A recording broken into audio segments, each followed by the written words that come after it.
예. 오늘 이렇게 아예 시간을 적어놨어요. 이 시간대로 하자고. 근데 이제 다과가 조금 더 길어졌습니다. 예. 자, 우리 찬송 같이 부르겠습니다. 340. 간주가 없으니까 같이 잘 맞춰서 하겠습니다. 어려운 일 당할 때 나의 믿음 적으나 의지하는 내 주를 더욱 의지합니다. 세월 지나갈수록 의지할 것뿐일세. 아무 일을 만나도 예수 의지합니다. 성령께서 내 맘에 밝히 비춰주시네. 인도하심 따라서 주만 의지합니다. 세월 지나갈수록 의지할 것뿐일세.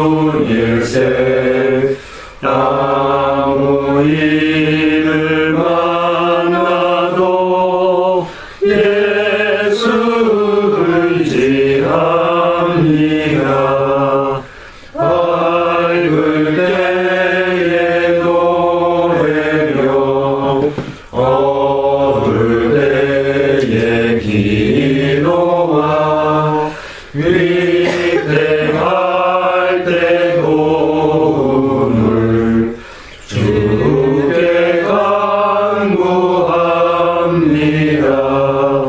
세월 지나갈수록 의지할 것뿐일세. 아무 일을 만나도 예수 의지합니다. 생명이 있을 동안에 예수 의지합니다. 전부 올라가도록 의지할 것뿐일세. 세월 지나갈수록 의지할 것뿐일세. 아무 일을 만나도 예수 의지합니다. 예. 네? 예, 어떻게 많이 부르신 찬송인가요? 이것도 처음 불러봐요. 아니요, 이거 거의 많이 불러서. 예. 제가 다니던 교회에서 아주 많이 불러서 지난주 거는 거의 안 불러서 이거는 아주 많이 불러서 비교적 많이 불려지는 찬송일 겁니다. 예. 예. 뭐 느끼시는 점 있거나 얽힌 사연이 있거나 하시면 같이 나누도록 하겠습니다. 저는 금요 기도회 때는 철야도 안 하는 건데 철야 기도회라고 그러는데 제가 다녔을 때 네. 철야 기도는 말 그대로 그냥 새벽 기도회 때까지 이렇게 밤새서 하는 건데 제가 고등학교 때나 20대 때는 그렇게 했던 것 같아요. 교회에서 금요일날 이렇게 손들고 이렇게 요거 이렇게 하면서 생각이 나고 하여간 뭐 어떻게 보면 비하시키는 표현일 수도 있는데 예전에 이렇게 막 그냥 무릎 팍 치면서 손뼉치면 빨리 부르다가 근데 이제 뭐 나이트클럽 비슷하게 그냥 블루스 타이밍에 맞춰가지고 또 이게 느리게 또 이제 한번 이렇게 하고 울면서 부르다가 또 막 이렇게 하고 그런 생각이 나요.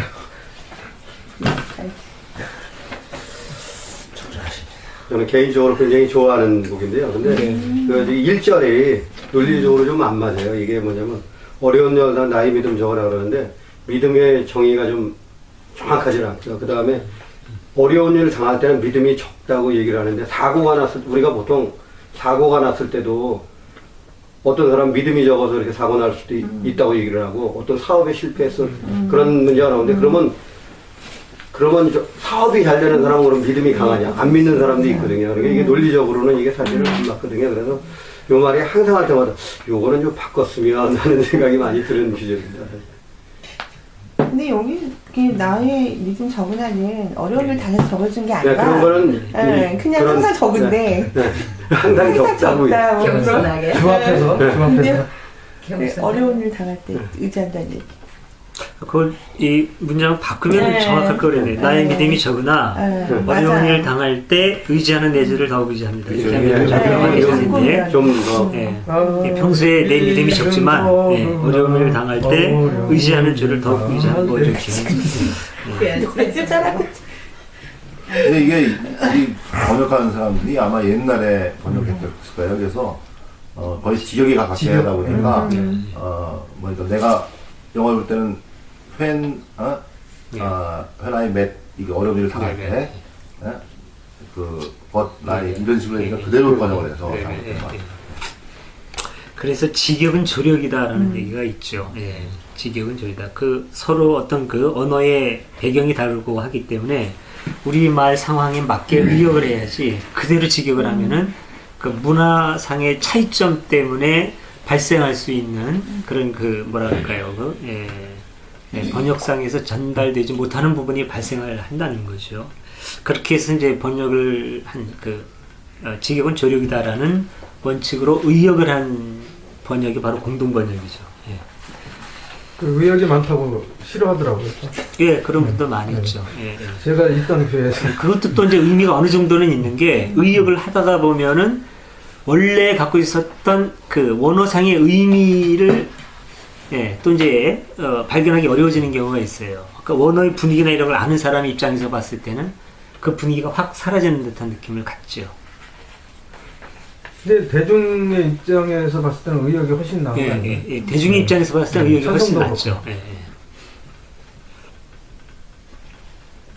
그 의역을 하게 되면은 조금 좀 내용이 길어지는 수가 좀 있고.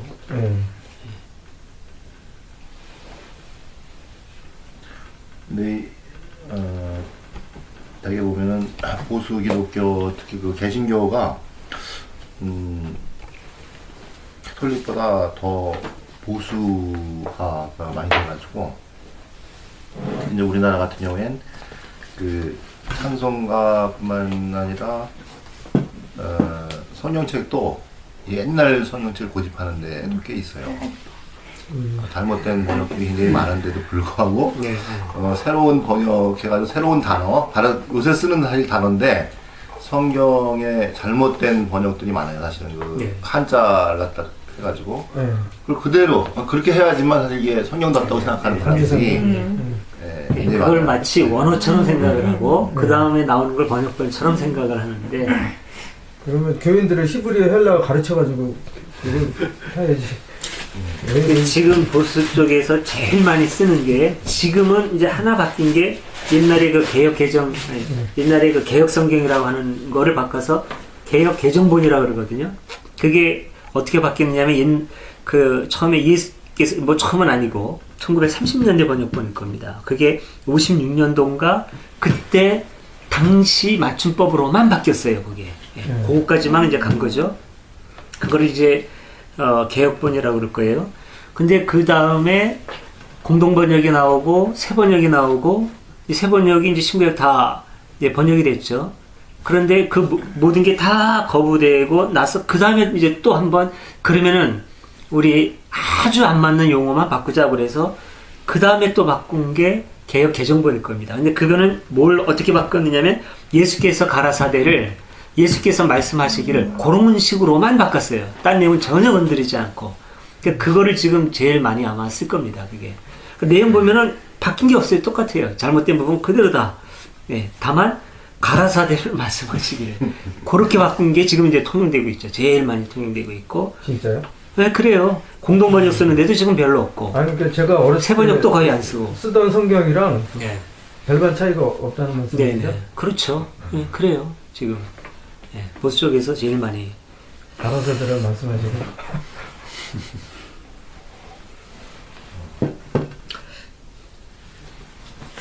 이 뒤에 그 후렴 부분에 네. 세월 지나갈수록 의지할 것 뿐일세. 이 네. 의미가 정확하게 안 들어오네. 네. 그러니까 나이가 들수록 의지할 뿐이라. 물날이 나이가 들수록 가까울수록 그런 뜻이지. 노담당 번나감. 이거 생각이 그러니까 힘이 점점 없어지고 나이를 들수록 의지할 뿐이 그런 뜻인지 좀 애매해요. 그 단순히 나이가 든다기보다는 자기의 어떤 그 신앙의 연조가 깊어질수록 아마 그런 의미겠죠. 내가 신앙생활을 하고 할수록 더욱더 우리 주님만 주님 의지할 것밖에는 없겠다. 뭐 어떤 그런 이제 고백인데 그 부분을 바로 좀 한번 짚어봤으면 좋겠어요. 아무 일을 만나도 예수 의지합니다. 그 앞부분에 의지할 것 뿐일세. 의지할 것뿐. 뭐뭐만 이런 표현이 사실은 오로지 예, 예, 오로지 뭐뭐만 뭐뭐뿐 이런 것들이 자기가 두고 있는 중심 가치의 의미를 높이는 것까지는 좋은데 나머지 가치들을 무시하는 경향이 좀 있죠. 예. 예수님 의지한다 좋은데 의지할 것뿐이다 라고 하면 진짜 오직 예수가 되는 거죠.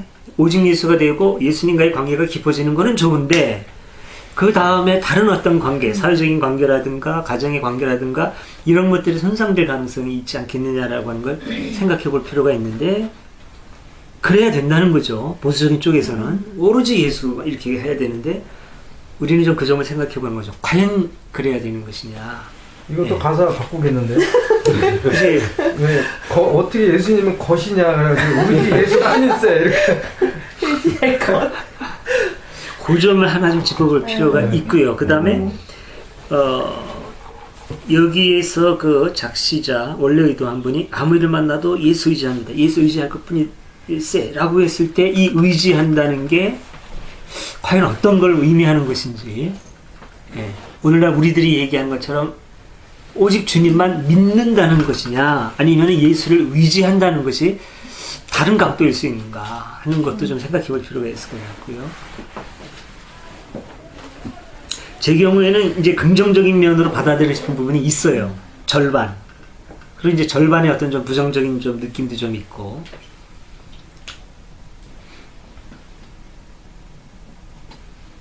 긍정적으로 생각한다면 뭐 어떤 일을 당해가지고 뭐 선택을 한다거나 이게 할 때 과연 예수라면 어떻게 했을 것인가 예, 그렇게 예, 생각해보는 네. 그것이 긍정적인 거라고 생각하고는 예. 되게 좋은 해석인 것 같아요. 그 부분. 예, 그 예수라면 부분이 어떻게 행동할 것인가. 중요한 부분인 것 생각 같아요. 의지한다라고 했을 때, 아이, 난 모르겠습니다. 무조건 주님 해결해 주세요. 이렇게 의지하는 거냐? 아니면은 예수님 의지하니까, 그러니까 예수님이 우리의 주님뿐만 아니라 선생님이고, 우리가 주님을 믿을 뿐만 아니라, 주를 따라야 한다고 생각했을 때, 이랬을 때 주님이라면 어떻게 하셨을까를 생각하고, 늘 주님의 삶과 어떤 그 행동이 내 삶의 기준이 되어서 그걸 이제 핏대 삼아서 어떤 자기 의지라든가 자기 결정이라든가 이런 것이 생생하게 살아있어서 주님을 따른다고 한다면 상당히 좋을 수 있는 거죠. 이게. 근데 저도 어떤 이제 어려운 문제가 있을 때는 그런 생각을 하거든요. 예수님이라면 어떻게 하셨을까? 참 중요한 것 같아요. 예수님이라면.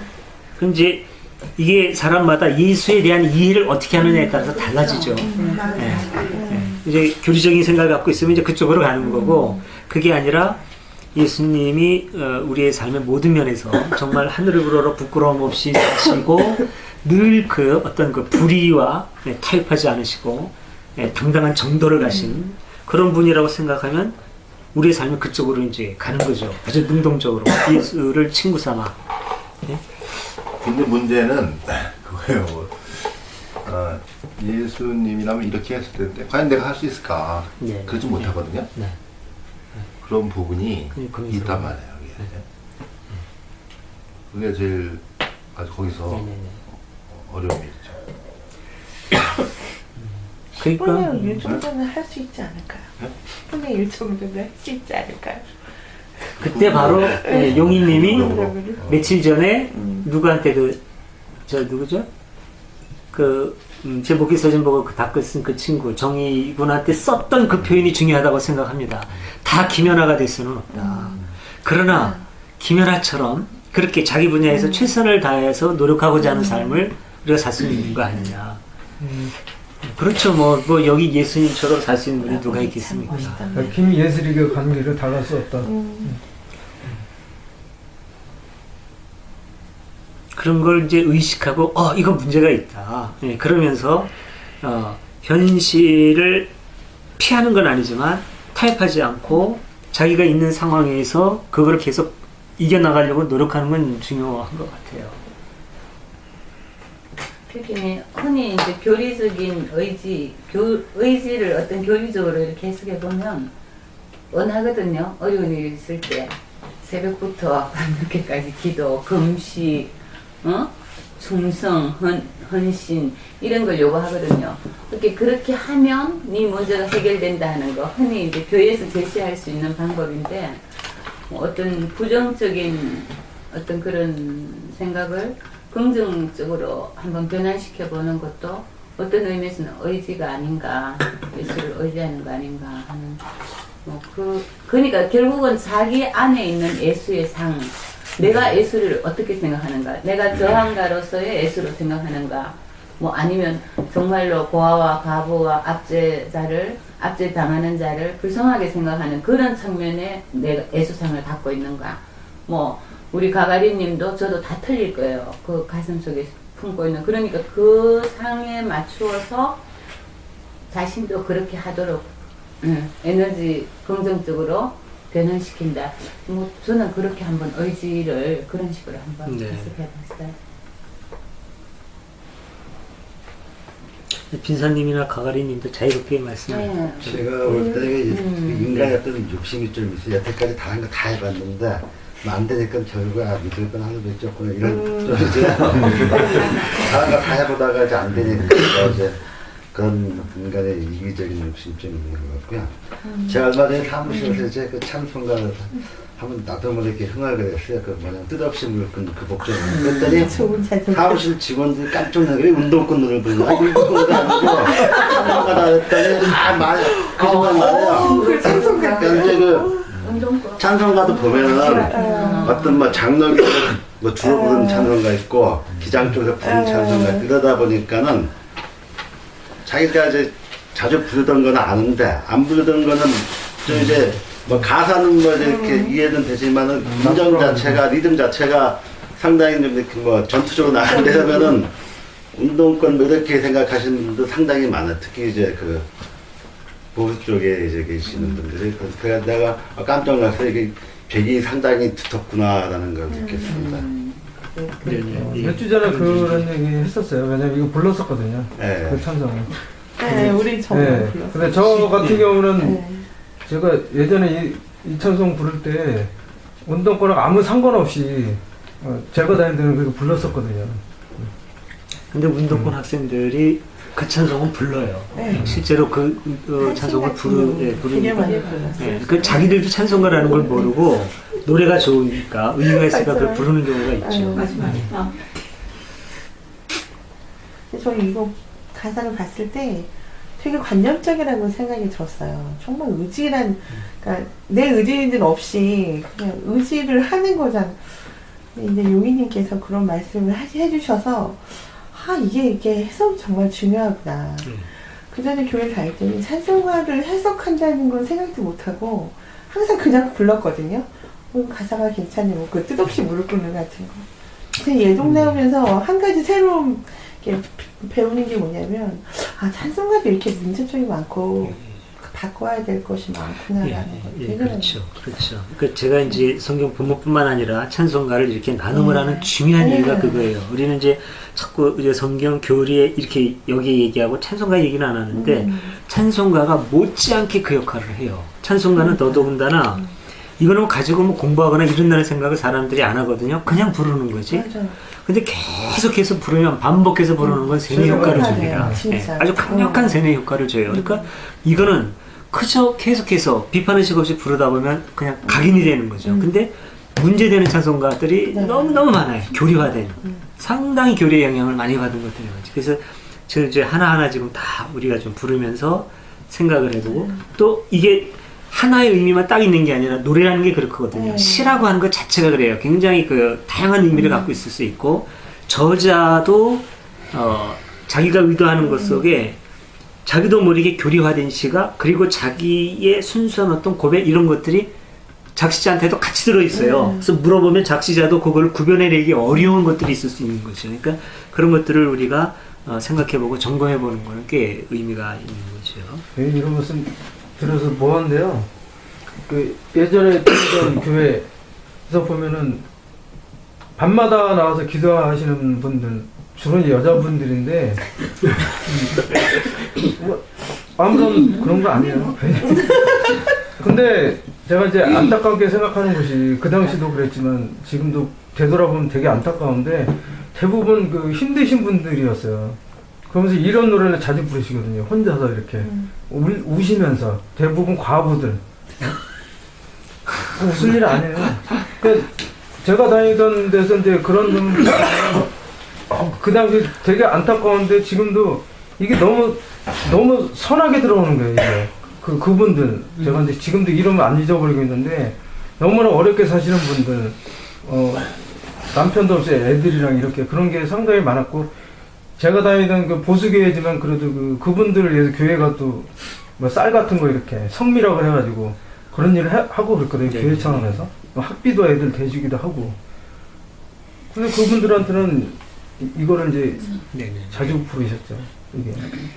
근데 교회가 갖고 있는 그러니까 기존 교회라고 하더라도 갖고 있는 순기능이 있어요. 놓치지 말아야 될 게 아까 지금 방금 말씀하신 것처럼 그런 힘들어하는 사람에게 힘을 주는 거 비판적으로 보면은 일종의 그 마약과 같은 위로라고 볼 수도 있지만 옛날에 그래도 우리 교회 전통에는 그것만이 아닌 지금도 좀 새겨보고 간직해야 될 것들이 있어요. 저 전에 제가 이제 영락교회 전도사 할 때도 그런 게 있었는데 어려운 사람들 다 파악해가지고 이제 그 구역장하고 그 담당 전도사만 알아요. 다른 사람한테 공개하지 않고 쌀을 20kg짜리 하나 해서 그 집집마다 가서 전달해 주는 거. 이거 굉장히 큰 역할이었거든요. 이런 거. 그리고 이제 지금도 이제 그런 일들을 하는데 우리 어머니 갔다 올 때마다 제가 그런 얘기 항상 합니다. 이거 앞으로는 교회가 이런 일 이제 해야 된다고 얘기하는데 어르신들 심심한 어르신들한테 노인기 대학 개설해가지고 대학이라고 해서 어려운 공부하는 게 아니라 같이 뭐 율동도 하게 하고 재밌는 놀이도 하게 하고 강사들 불러다가 건강 강좌도 하고 밥 아주 싸게 뭐 1,000원이나 1,500원에 아주 푸짐하게 해드리고 물론 이제 적자죠. 그 모든 걸 이제 헌금 가지고 한단 말입니다. 이런 것들을 앞으로 교회 가는 게 저는 굉장히 중요하다고 봅니다. 앞으로 교회가 이제 솔직해지면서 교리적인 거 다 솔직하게 얘기 다 하고 그래도 살아날 수 있는 방법이 있다고 저는 보는 거는 교회가 갖고 있는 아주 독특한 그 교회 공동체의 그 매력과 역할이 있어요. 제도적으로 하기 어려운 또 제도가 놓치는 이제 그런 부분을 교회가 하는 거죠. 아주 따뜻하게 교회 공동체가 그러면 교회가 살 길이 얼마든지 있는 거죠. 속된 말로 사기치지 않고도. 사실 영락교회는 그 중산층 교회인데도 불구하고 비록 그래도 옛날 그 전통 보수적이지만은 교리는 보수적이지만 그 안에서 하는 것은 좋은 면이 많이 있어요. 다른 교회에 비해서. 예를 들면은 저는 몇 번 가봤는데 결혼식 있잖아요. 결혼식을 굉장히 검소하게. 거의 그 밥을 거의 이제 그 외부에서 그 부페로 해오잖아요. 15,000원인데 그걸 깎았대요. 13,000원인가 깎았대요. 이렇게 해와라. 그리고 근데 먹을만 해요. 그게. 웬만한 데 가면 되게 그 25,000원 이하가 없어요. 굉장히 그래가지고 거기서 이제 한 분들 얘기를 들어보니까 교회에서 하기 좋다. 예, 어? 예, 예. 그런 게 있어요. 그런 부분이 연합교회는 부분적으로 있더라고요. 예, 영락교회 홍경기 목사님 영향 때문에 그런 것도 그 영향이 있죠. 예, 제가 이제 그러니까 첫 전임지를 영락교회에서 제가 했거든요. 그리고 그때 저희 어머니도 영락교회 같이 가셔가지고 영락교회에서 은퇴해서 지금 은퇴권사로 계시는데 참 매력이 있어요. 영락교회가 괜찮은 게. 그리고 한경직 목사님 진보적인 분들은 많이 싫어하거든요. 그분. 근데 그분은 나름대로의 진실된 나는 신앙인으로 존경합니다. 나하고는 다르지만 존경하는 분이고, 그분은 이제 실제로 그래요. 자기 명의로 된 통장이 전혀 없고, 예, 뭐 집도 없고, 예, 가실 때도 재산이 없다고 봐야 돼요. 물론 이제 살 집이 없었던 건 아니지만 교회 재산으로 돼 있고, 예, 차는 좋은 차였죠. 90대 되는 어르신 모셔야 되니까 좋은 차에 기사까지 딸려줬지만, 집에 가보면은 이제 영락교회 전도사였고 대광도 이제 영락교회 재단이니까 자주 갔단 말입니다. 어버이날 되면은 가서 우린 큰절 올렸어요. 한경지 목사님한테 김학봉 목사님이랑 가서 이제 큰절 올리고 어버이날 그랬는데 집에 한 20평 요만해요. 요만한 데다가 없어요. 그냥 책상만 몇 개 있고 조그만 테레비 하나 있지 재산도 없고 굉장히 검소하게 사셔요. 그분 자체가. 예. 그리고 이제 옛날 얘기 좀 하면은 이 따뜻한 얘기를 좀 합시다. 시간 좀 가지만은 너무 우리가 비판적인 것보다 보수교회가 아름다울 수 있다고 하는 거. 교리 문제만 극복하면 그분이 그러니까 뭐라 그럴까 이제 옛날에는 어려우니까 이제 돈보다도 초창기인데 쌀도 주고 막 이런 걸로 많이 줬거든요. 근데 이분이 그 죽을 많이 이렇게 해잡수셨던 모양이에요. 근데 이제 계속 주는 건 교인들이 많이 주는데 계속 별로 없는 거에 나와는 도는 게. 근데 이제 이분은 쌀이 들어오면은 이런 데다가 이제 이런 종이에다가 조금씩 담아가지고 순방을 하는 거죠. 이렇게 돌아다니면은 이제 옛날에는 얼마 안 되니까 훤히 알거든요. 아침 때 연기가 나야 돼. 뭐 불 때서 다 밥했으니까 저 집 연기 나네. 점심 때 저 집 연기 나네. 저녁. 그럼 그때는 세 끼 다 해먹으면은 부잣집이고 한 끼만 해먹으면은 가난한 집이고 두 끼 해먹으면은 그냥 그럭저럭 살지. 그래가지고 한 번밖에 안 나든가 아니면 한 번도 안 나든가 이런 집 뭐 해놓은 다음에 이렇게 두 끼 세 끼 먹을 수도 있겠지만 그런 집은 드물고. 그럼 여기 싸는 거를 그런 집에다가 대문 앞에다 이렇게 하나씩 놓고 가셨다는 거예요. 그럼 당신도 잡술 게 없으니까 죽거리 잡술 거. 물론 이제 들은 얘기고 정확한 역사적 사실인지 확인할 필요는 없어요. 예, 전승되는 과정에서도 우리가 있어요. 아니 그렇게 검소하게 사셨으니까 그럴 수 있다고 근데 결과가 그래요. 예. 그거는 재산이 없고 한 가지 얘기만 좀 더 할게요. 그리고 어떤 분이 이제 목사님이 하도 이제 옷을 누더기 옷을 입고 그래가지고 이제 양복을 하는 사람이었는데 양복제를 갖다 줬대요. 옛날에는 옷값이 비싸지 공전은 얼마 안 비쌌거든요. 그리고는 목사님 해보셨나 하고 보면은 그 다음 주도 그냥 그 누더기 옷 그대로 입고 그 다음에도 그러고 그래서 궁금해가지고 찾아갔대요. 서운하기도 하고 목사님 그때 제가 드린 양복감 어땠습니까? 그랬더니 한경주 목사님 하시는 말씀이 참 미안하게 됐는데 내가 사실은 꼭 필요한 데가 있어서 썼다고. 그래서 그 집사님인가? 그래서 그때 해서 이거만큼은 내가 꼭 해 입으려고 그랬는데 얼마 안 돼가지고 젊은이를 둘이 이렇게 찾아와가지고 결혼 주례를 부탁을 하는데 보니까 없는 사람인 것 같아서 양복은 있냐고 그러니까 없다고 그러길래 내가 그냥 줬다고 미안하게 됐다고 그러더라는 거예요.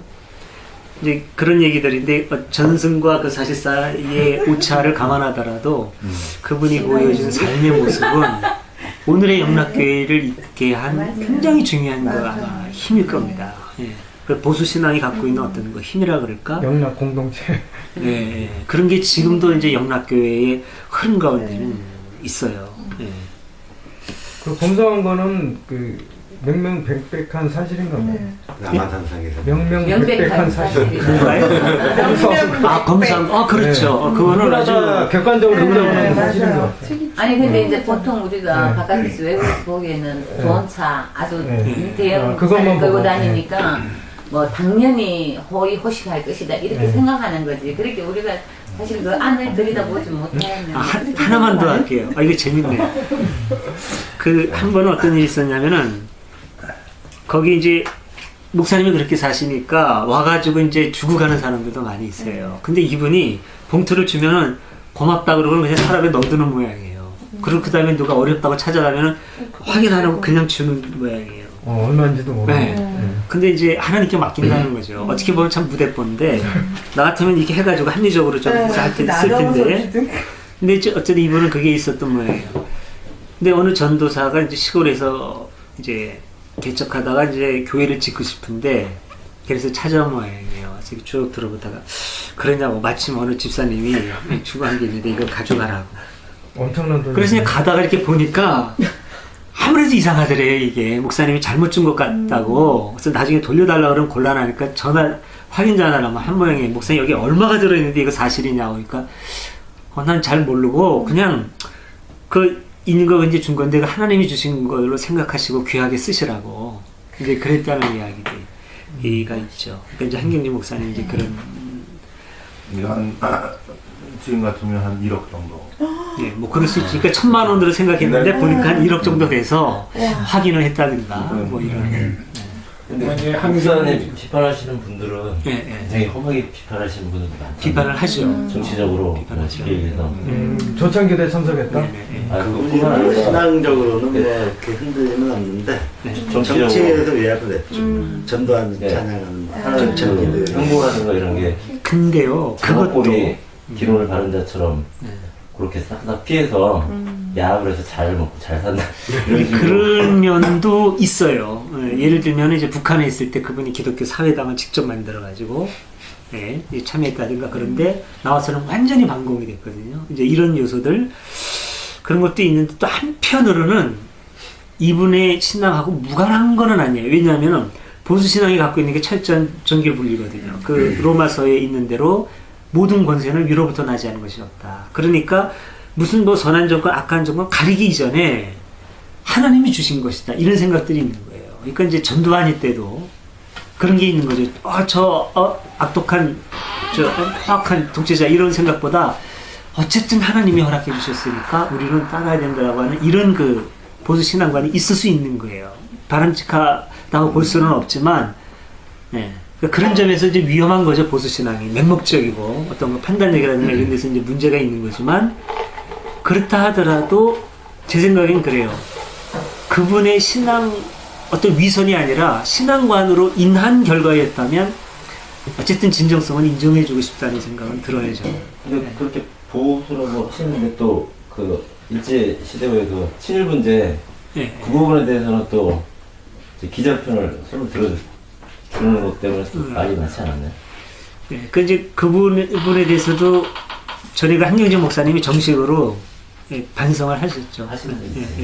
그 템플턴 상이라고 그 종교 노벨상이라고 하는데 그 상 수상하고 나서 그런 얘기 하셨어요. 나는 죄인이다. 나는 진짜 전도를 했다. 그리고 변명하지 않고 뭐 그런. 근데 이제 우리가 이제 보수주의라고 말을 하는데 한경직 목사님 같은 분 정도나 이런 분 정도는 충분히 보수주의라고 표현을 해줄 수 있는데 예를 들어서 뭐 조영기나 삼도나 이런 사람 자체는 목사로 생각하면 안 돼요. 이건 먹사나 막사예요. 막사는 놈들이 이제 그 홍도는 뭐 간통건으로만도 2-3건이 걸려있는 사람이 있거든요. 신자라고. 아니 이거는 막사는 놈이고 또 목사는 그중하고 계속 기만하는 인간들이 목사예요. 자기가 그 배운 편협한 논리고 그러니까 이런 것들은 이미 보수라는 입장에 선상에 놔둬서는 안 된다는 거예요. 그리고 진정한 보수는 유상태 목사님 같은 분도 보수예요. 이걸 잘 알아주셔야 돼요. 제가 보수라고 하는 거를 아는 분은 저를 아는 분입니다. 보수가 뭐냐? 진정한 보수. 제가 말씀드리는 진보라는 거는 뭐냐면 정말 예수처럼 자기가 목숨을 내놓는 사람이 진보예요. 문익환 목사님 같은 사람이 진보예요. 혹시 진보가 진짜 보수의 약자 아니에요? 그럴 수도. 그러니까 제가 생각하는 보수는 이제 고칠 거는 고치는 거죠. 그게 보수고요. 그냥 고치지 않고 하는 건 이제 보수가 아니죠. 오늘 이제 음악에서 이제 청량리 전철을 타고 왔는데 동대문쯤에 오니까 왜 지긋하게 드시는 분인데 혁띠 이제 가방 끌고 오면서 이제 혁띠 장사를 하시더라고요. 몇 개 팔 때니 나가시면서 하는 얘기가 예수 믿으면 천국 간다 그러면서 그 다음에 하는 얘기가 웃기는 게 주연기 같은 놈 믿으면 안 되지. 근데 한참 이야기하고 가시더라고요. 그런데 7권이나 팔고 가면 되지 뭐 걔들 얘기 다 한다 그러고. 네, 근데 지금 진보보수 얘기가 나왔는데 우리가 이 개념을 좀 명확하게 알 필요가 있습니다. 저도 농담 반 진담 반 진보가 진짜 보수의 약점이라고 했는데 정말 그런 면이 있어요. 근데 그 일단은 어느 영역에서건 정치건 경제건 종교건 이건 마찬가지입니다. 보수라고 하는 것은 기존 가치에 중점을 두는 거예요. 아주 쉽게 생각해서 진보는 새 가치에 중점을 두는 겁니다. 예, 보수는 기존 가치. 그러니까 그 진보 보수 자체 그것만 가지고 가치를 논할 수는 없어요. 진보가 좋다 보수가 좋다 논할 수가 없는 겁니다. 사실은 그 가치를 논하기 이전의 중립 개념으로서 보수는 기존 가치의 의미를 더 두는 경향, 진보는 새로운 가치의 의미를 두는 거. 그러니까 기존 가치 중에 좋은 것도 있을 수가 있죠. 그러니까 보수의 가치를 인정하고 우리가 진짜 보수라고 얘기를 할 때는 기존의 가치 중에 정말 아름답고 의미가 있는 것들을 지키려고 하는 사람들, 그런 사람이 진짜 보수인 거죠. 그리고 그 가치 우리도 인정을 해줘야 돼요. 진보 쪽도. 근데 이제 진보는 새로운 가치죠. 그 사람들은 항상 보다 나은 새로운 거를 이제 찾아야 되고 기존의 가치 중에서 문제가 있는 걸 비판하면서 새로운 가치를 찾아가야 진짜 진보인데 그게 아니라 기존의 것을 점검하지 않은 상태로 그냥 무시하는 사람들이 있어요. 이건 진보가 아니에요. 이거는 그냥 막가파지 진보가 아닌데 우리가 지금 이걸 혼동하는 경우가 많이 있습니다. 그러니까 새로운 가치를 추구하는 사람도 보수를 무시해야 된다든가 부정할 필요는 없습니다. 보수 중에 우리가 흔히 말하는 진짜 보수, 정말 아름다운 기존의 가치를 지키려고 하는 사람은 존중해야 되고 협력을 해야 된다고 저도 이제 그 생각을 합니다. 그리고 이제 아까 말씀드린 것처럼 제가 보수라는 말 들으면 되게 기분 좋아해요. 예, 보수. 제가 진짜 보수라고 하는 거를 저는 양보하고 싶지 않습니다. 그 중요한 이유는 뭐냐면 교리의 근본, 교리의 뿌리. 예, 지금 우리는 보수에 하면 이거를 생각을 하죠. 교리의 뿌리까지 생각을 하고 들어가고 그게 보수라고 생각하는 건데 기독교라고 하는 것은 교리가 태동되기 이전에 예수 정신이 있었던 거죠. 뿌리는 이 교리가 뿌리가 아니라 이 이전에 이 교리를 낳게 한 예수 정신과 예수 운동 거기까지 들어가야 돼요. 그게 진짜 뿌리예요. 저는 지금 그걸 지키려고 하는 거거든요. 예. 그럼 진짜 보수죠. 저는 사실은 그런 점에서 아주 보수입니다. 교리 이전에, 교리화되기 이전에 진짜 뿌리를 찾으려고 하는 거니까 그런 점에서 이제 복음의 원형 찾기라고 하는 게 굉장히 중요하다고 보고, 예, 저는 사회에서는 목사님이 보수라고 생각 안 하고 진보라고 생각하는 거고요. 그렇죠. 그 러시아에서 그 10월 혁명 일어났을 때 사회주의 혁명 발생했을 때 그때는 그게 진보였었는데 누구지 대통령 옐친. 예. 그 사람이 들어오고 나서 그 소련 연방이 해체가 되고 나서 그때는 오히려 진보라고 불렸던 세력이 이제 보수가 되어버리는 그런 식이잖아요. 네네. 예. 그러니까 조영기 목사나 예를 들어서 성도 같은 아이들이 이걸 보수라고 인정을 하기 때문에 목사님 같은 분이 진보로밖에 표현될 수밖에 없는 거예요. 그게 중요한 거는 극명하게 결과론적으로 나타나는 현상이 있어요. 진보와 보수는. 보수주의자들은 부자가 돼요. 목사놈들도. 예를 들어서 김홍도가 지금 80억짜리 집에 살고 있어요. 지 마누라하고 그 늙은 연놈이 사는데 강가에다가 엄청난 집을 져놓고 이렇게 살고 있어. 이거 텔레비에 나온 거예요. 그냥 살고 있는 집까지 다 나왔단 말이에요. 근데 이제 보수주의자들은, 진정한 보수주의자들은 지금 조금 전에 말씀하신 그 한경준 목사님처럼 자기 재산이 없는 거예요. 예? 그냥 끊임없이 누군가 주고, 물론 정치적인 색깔에서는 박정희를 지지할 수도 있고 김대중이를 지지할 수 있는 거는 그건 뭐 어쩔 수가 없는 거예요. 그건. 지지하지 않을 수 있죠. 네. 그렇지만은 그 살아온 결과의 모습들이 그렇다는 얘기예요. 국가를 중요하지 않고. 그러니까 예를 들어서 삼도가 지금 자기 아들한테 다 세수 있잖아요. 그러니까 형님 새끼가 하니까 동생들이 줄줄이 따라서 하는 거야. 이런 새끼들이 어떻게 못 삽니까? 이건 대단한 사기꾼들이에요. 근데 우리 사회에서는 진짜 보수주의자들이 빨갱이로 몰렸잖아요. 근데 어쩌다가 여기까지 진짜 명쾌해지는 게 있어요. 예. 이제 찬송을 나누면 여기까지 하고요. 이제 초가 됐어도 성소와 연금 나눔 그 4시 50분까지 하는 거는 가능하면 그대로 하도록 하죠. 그래서 전체를 2시간으로 잡았는데 하여튼 해보죠.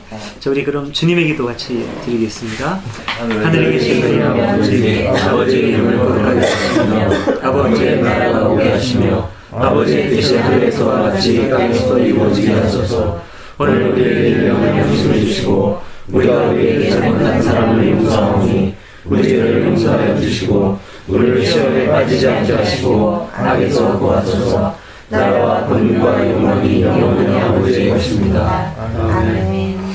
네, 오늘 성서 연구는 복음서 연구 39번째 시간입니다. 병자를 고치신 사건.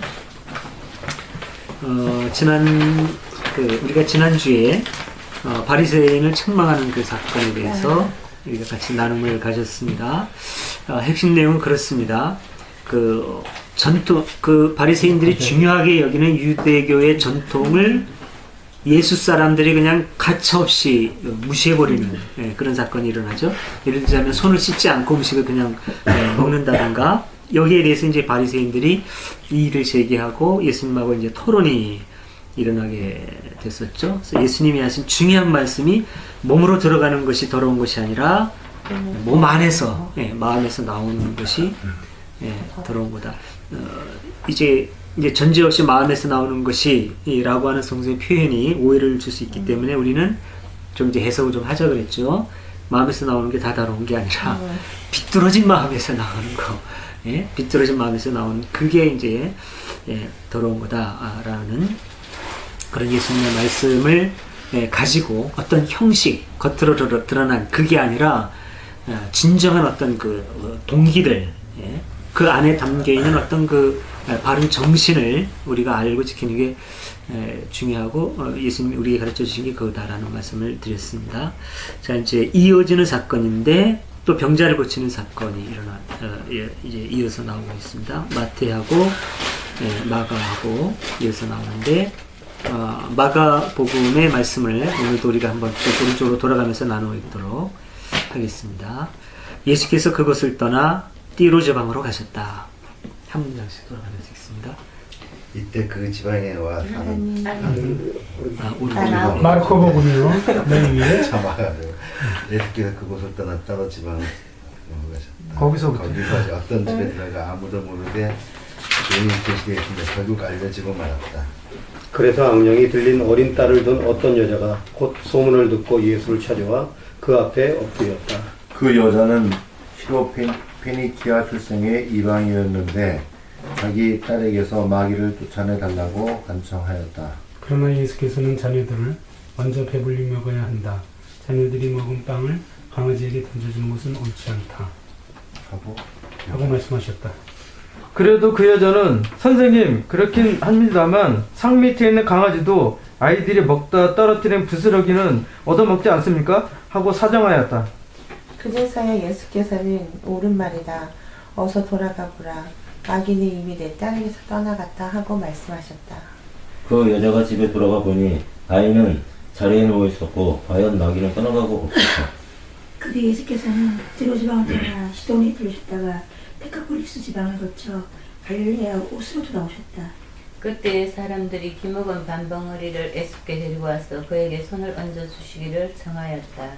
예수께서는 그 사람을 군중 사이에서 따로 불러내어 손가락을 그의 귀 속에 넣으셨다가 침을 발라 그의 혀에 대시고 하늘을 우러러 한숨을 내쉰 다음 에파타라고 말씀하셨다. 열려라는 뜻이었다. 그러자 그는 귀가 열리고 혀가 풀려서 말을 제대로 하게 되었다. 예수께서는 이 일을 아무에게도 말하지 말라고 엄하게 이르셨으나 그럴수록 사람들은 더욱더 널리 소문을 퍼뜨렸다.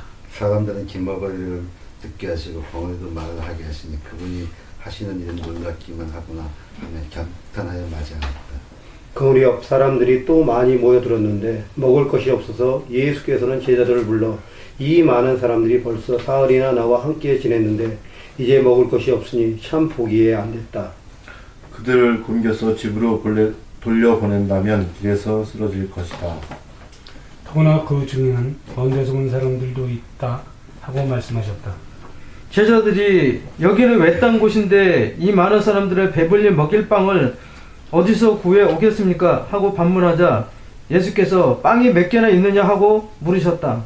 그들이 7개가 있습니다 하니까 예수께서는 사람들을 땅에 앉게 하시고 빵 7개를 손에 들고 감사의 기도를 드리신 다음 떼어서 제자들에게 주시며 나누어 주라고 하셨다. 제자들은 시키시는 대로 나누어 주었다. 또 작은 물고기도 몇 마리 있었는데 예수께서는 그것도 축복하신 뒤에 나누어 주라고 하셨다. 군중은 모두 백을 먹었다. 그리고 남은 조각을 주어 모으니 7바구니나 되었고 먹은 사람은 약 4,000명이었다. 그 뒤 예수께서는 군중을 헤쳐보내신 다음 곧 제자들과 함께 배를 타고 달마누타 지방으로 가셨다. 예, 이제 마태복음은 각자 읽어보시고 5분 후에 나눔의 시간을 갖도록 하겠습니다. 여기가요. 네. 마태는 띠로와 시돈이고 가난한 여자고 네. 마르코는 시로 페니키아고 네네. 그리고 맨 아래 마태복음에서는 마가단으로 갔다고 나오고 네네. 여기는 달마누타 예. 무진장 헷갈리고요. 네. 마가단을 찾아보니까 왜 러시아가 나오는 거예요. 검색을 해봤더니 찾아봤네요. 러시아 마가단 뒤에 주도 제가 찾고자 하는 건 나오지도 않아요. 네. 그래가지고 도대체가 여기는 마가단을 갔다고 그러고 여기는 달마누타라고 갔다고 그러고 예. 이 지방은 지금 확인하기 어려운 경우가 많죠. 물론 러시아하고는 상관없을 거고 우연의 일치일 거고 확인하기 어려운 경우가 많죠. 확인되는 지역도 있지만은. 근데 가나안이랑요 시로페니키아랑 같은 지역 아닌가요? 다르죠. 지역상으로는 분명히 다른데 왜 시로페니키아가 가나안이 되느냐. 그러니까 지역을 말한 게 아니라 여기 사실은 사람이거든요. 예, 뚜로와 시돈 이건 이제 그 지역을 말하는 거고, 예, 띠로 지방으로 가셨다. 마가에는 나오고 마태에는 띠로가 시돈 지방으로 가셨다 그러지. 뚜로하고 시돈은 가까이 붙어 있어요. 그러니까 이건 큰 차이가 없는데 문제가 되는 거는 이 마르코에는 그 시로페니키아, 시리아 페니키아라는 말이죠. 옛날 성경에는 이제 수로보니게라고 나와 있는데 시리아 페니키아 다 북쪽 지방이죠. 근데 그 지역이 겹쳐요. 다만 시대가 다른 거죠. 네. 페니키아가 주로 있던 시대에 나중에 그 시리아하고 이제 합병이 됩니다. 이게 페니키아 멸망 후에 그래서 시리아 페니키아라고 하는 그런 이름이 되어지는데 가나안이라고 하는 거는 이거는 팔레스타인 지방이거든요. 지방이 완전히 다릅니다. 그런데 왜 이게 이렇게 됐느냐? 이건 이제 전승의 차일 수도 있고 전승이 같은 내용이 전승되어 오면서 전해지는 과정에서 어떤 그 차이가 발생해서 그럴 수가 있고, 실제 내용은 그 시리아 페니키아 여인이었는데 가나안 여인이라고 말을 했다든가 이럴 수도 있고, 아니면 의도일 수도 있죠. 사실 가나안 여자 이런 표현을 예수님 당시에도 썼는지 이거 상당히 좀 의도적이에요. 왜 이런 의문이 가능하냐면 가나안이라는 표현을 주로 썼었던 때에는 구약에는 그런 표현이 많이 쓰는데 신약에는 가나안이라는 표현을 사실은 많이 안 썼단 말입니다. 가나안이라고 쓰여졌던 지방이 갈릴레아, 사마리아, 유다로 지금 지역이 다 바뀌어요. 그 다음에 요단강 오른쪽에는 데카폴리스 지역으로, 그래서 가나안 여자, 가나안 사람이라는 표현이 일반적으로는 안 쓰는데 여기 갑자기 등장했다 한단 말이죠. 이거는 그렇다면은 전승 과정에서의 차이이기보다는 마태의 의도일 가능성이 있어요.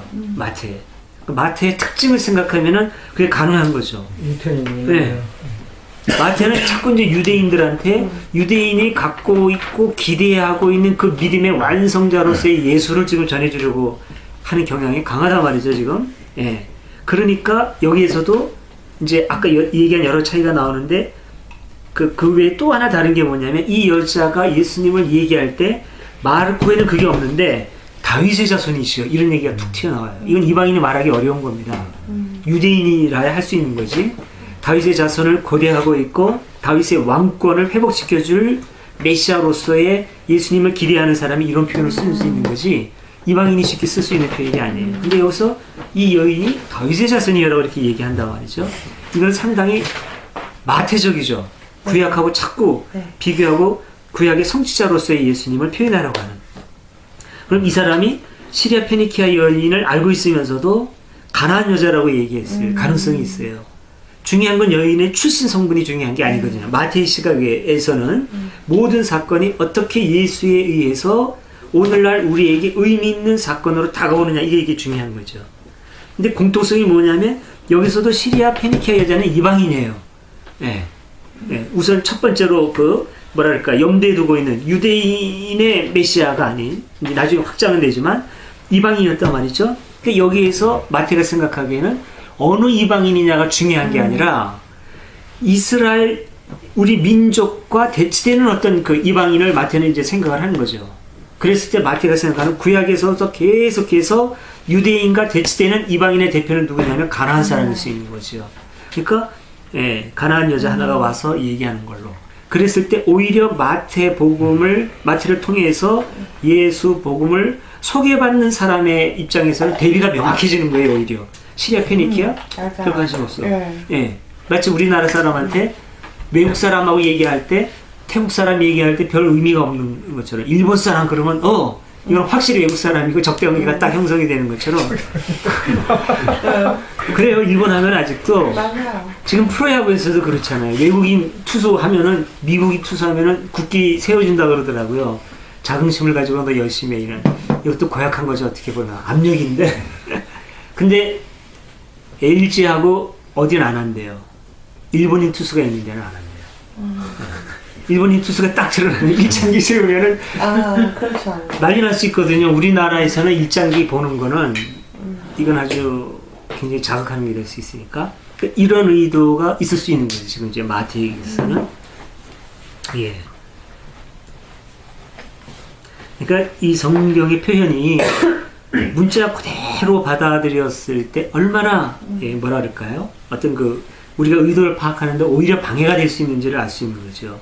저자의 의도를 헤아려야 되고, 그때 당시에 배경을 봐야 되고, 그런 가운데 이 컨텍스트의 배경에서 텍스트를 본다는 건 그런 점에서 굉장히 중요하죠. 예수님이 이제 거절을 하시잖아요. 강아지라고 비유하면서. 네.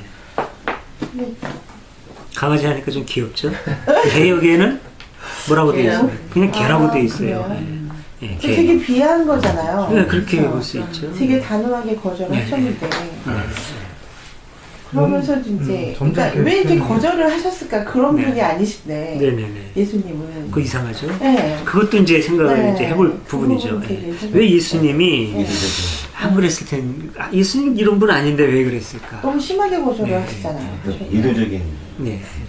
그 여자의 이 기자가요, 마태가 그 예수한테 정통성을 부여하려고 그랬는데, 그 다이제 우리도 보면 이제 뭐 예수 믿는 사람은 딴 거겠지만 일반적인 단군에 가서 일하지 않습니까? 그러면 이제 사민족 같은 정통성을 부여받는 건데, 이스라엘에서는 적어도 다이다면은 어떤 정통성이 있는 거 다이드 자손이라고 했고, 여기 보시면 예수님께서도 난 예수님이 이런 얘기는 안 했을 건데 아마 기자가 그렇게 썼다라는 생각이 지금 드는데요.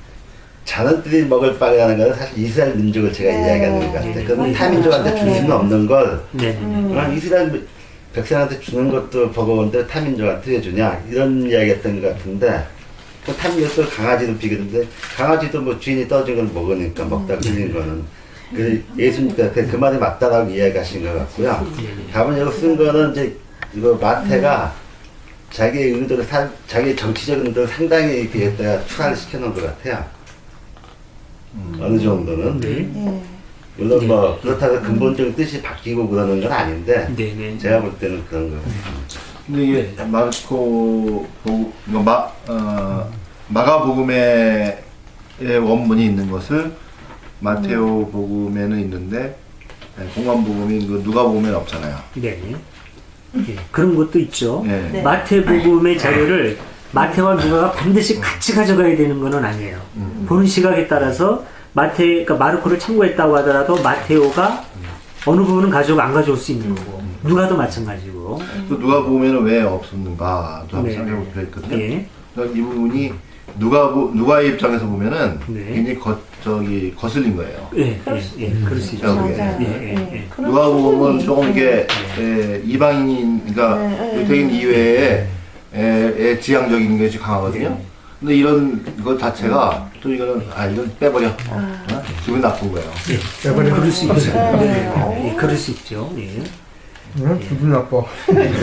그리고 지금 빈사님이 보신 시각도 상당히 의미가 있어요. 근데 이게 우선은 마태의 독특한 자료가 아니라 마가에도 이게 있다는 거죠. 이게.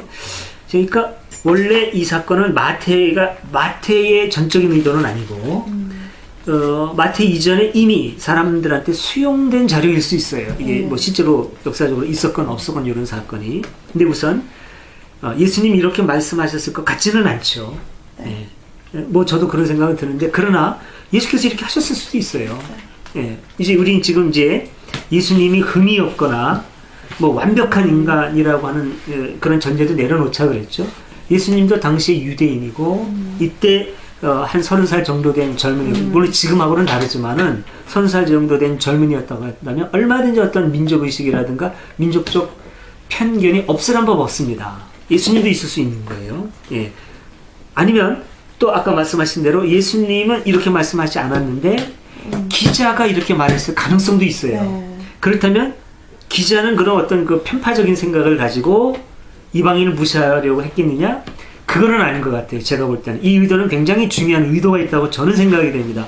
왜냐하면 독자들은 이때 당시에 독자들이 민족의식을 넘어선 독자 거의 없을 겁니다. 이때 당시에. 더군다나 지금 이제 그 마태 같은 유대인들에게 있어서는 더더군다나 그게 강해요. 그러니까 마태에서는 더 이제 그게 어느 정도 강하게 드러난다고 생각이 되는데, 근데 지금 예수 운동을 하는 이 예수 사람들은 이미 예수를 만나고 나서 넘어선 벽이 있어요. 민족의 벽을 이미 넘어섰죠.